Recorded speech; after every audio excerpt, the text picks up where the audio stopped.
संत मरकुस दी अंजील अध्याय 15। यीशु पिलातुस के सामने। सवेरे हुंदियां ही प्रधान पुरोहितां ने जनता दे नेतावां, धर्म ग्रंथियां नाल अते सारी सभा दे नाल सलाह मशवरा कीता अते उन्हां ने यीशु नूं बन्निया अते उसनूं लै गए अते पिलातुस दे हवाले कर दिता। पिलातुस ने यीशु नूं पुछया, की तू यहूदियां दा राजा है? उसने उत्तर दिता, तुसी ये आप ही कहा है। तद प्रधान पुरोहित ने उस उत्ते बहुत सारे दोष लाए। पिलातुस ने फिर उसनूं पुछया, की तुहाडा कोई जवाब नहीं? वेखो ये लोग तुहाडे उत्ते किन्ने दोष ला रहे हन। पर यीशु ने अग्गों होर कोई उत्तर ना दिता अते इस उत्ते पिलातुस हैरान होया।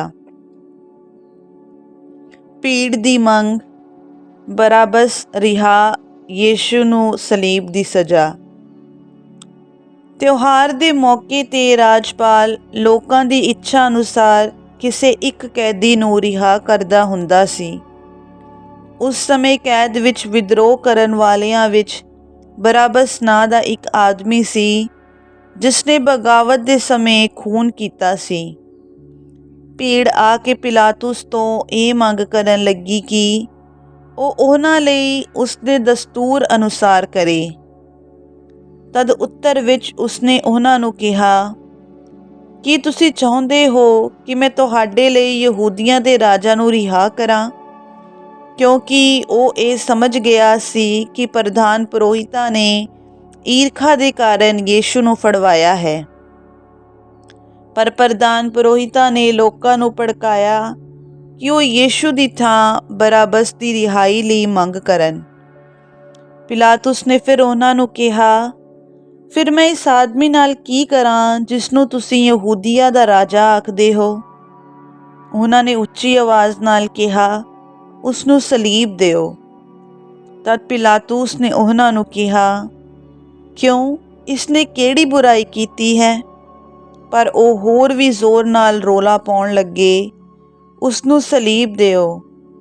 इसलिए पिलातुस ने लोकां नूं खुश करन लई उन्हां लई बराबस नूं रिहा कर दिता अते यीशु नूं कोरड़े मरवा के सलीब उत्ते चढ़ाउण लई उन्हां दे हवाले कर दिता। सिपाही यीशु दा मखौल उड़ाउंदे होए। सिपाही उसनूं प्रेटोरियम यानी राजपाल दे भवन दे अंदर लै गए अते उन्हां ने सारी पलटन उत्थे इकट्ठी कर लई। उन्हां ने यीशु नूं एक गुलनारी चोगा, शाही लिबास पहनाया अते कंडियां दा ताज गुंद के उसके सिर उत्ते रखिया। फिर वो उसनूं सलामी देन लगे, यहूदियां दे राजा जय हो। उन्हां ने काना लैके उसके सिर उत्ते मारिया अते उस उत्ते थुकिया अते सन्मान वजों उसदे अगे गोडे टेके। जदों उसदा रज के मखौल उड़ा लिया तां उन्हां ने उस तों गुलनारी चोगा ला लिया अते उसनूं उसदे अपने कपड़े पवाए। फिर वो उसनूं सलीब उत्ते चढ़ाउण लई लै गए। यीशु दा सलीब उत्ते चढ़ाए जाना। उन्हां ने कुरेन निवासी शमौन नां दे एक राहगीर नूं उसदी सलीब चुक के ले जाण लई मजबूर कीता। वो सिकंदर अते रुफूस दा पिता सी अते दिहांत तो आ रहा सी। वो यीशु नूं गोलगाथा नां दी थां उत्ते लै आए, जिसका अर्थ है खोपड़ी दी थां। उत्थे उन्हां ने उसनूं गंदरस मिली अंगूरी मैं दिती, पर उसने वो ना पीती।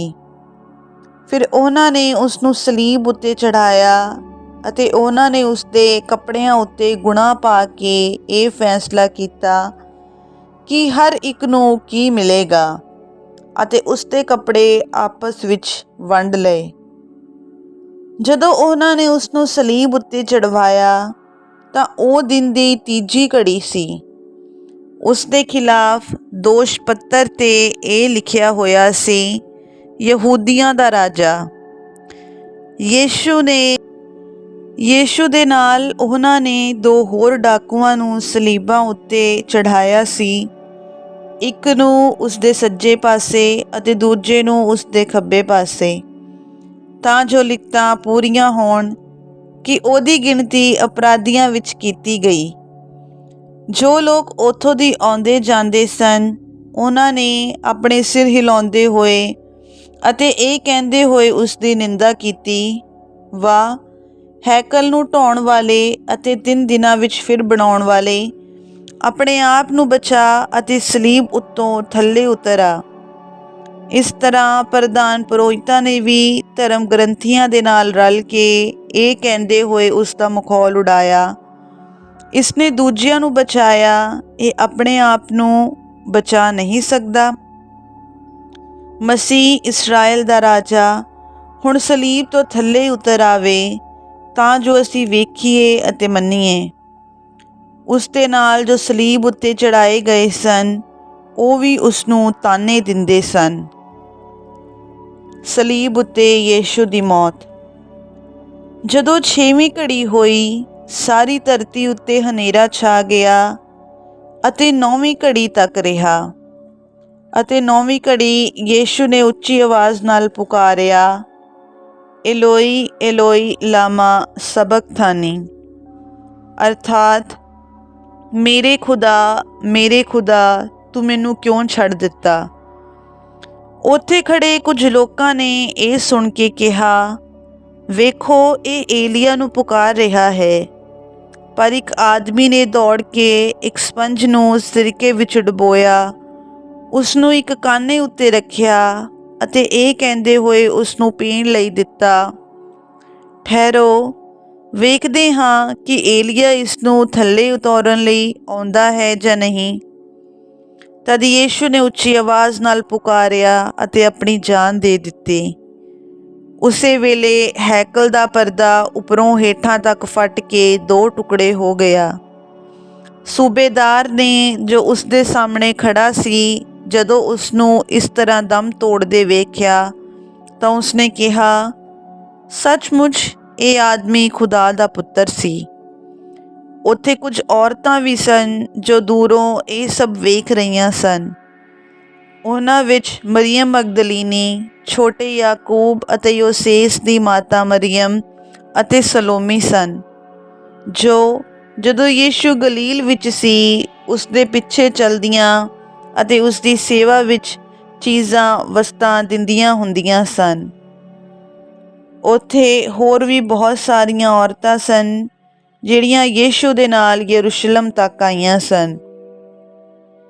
ਯੀਸ਼ੂ ਦਾ ਦਫਨ ਕੀਤੇ ਜਾਣਾ। ਹੁਣ ਸ਼ਾਮ ਹੋ ਗਈ ਸੀ ਅਤੇ ਉਹ ਤਿਆਰੀ ਦਾ ਦਿਨ ਸੀ, ਯਾਨੀ ਸਬਤ ਤੋਂ ਪਹਿਲਾਂ ਦਾ ਦਿਨ।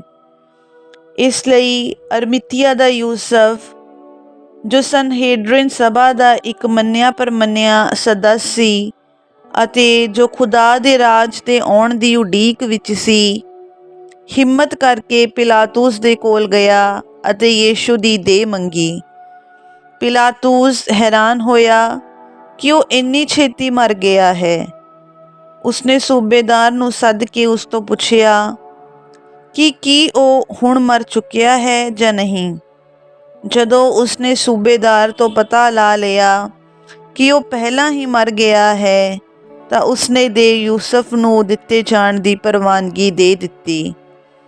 ਯੂਸਫ ਮਲਮਲ ਦਾ ਕਫਨ ਖਰੀਦ ਲਿਆਇਆ ਅਤੇ ਯੀਸ਼ੂ ਨੂੰ ਸਲੀਬ ਤੋਂ ਥੱਲੇ ਲਾ ਕੇ ਮਲਮਲ ਦੇ ਕਫਨ ਵਿੱਚ ਲਪੇਟ ਕੇ ਕਬਰ ਵਿੱਚ ਰੱਖ ਦਿੱਤਾ, ਜੋ ਚੱਟਾਨ ਵਿੱਚ ਖੁਦਵਾਈ ਹੋਈ ਸੀ।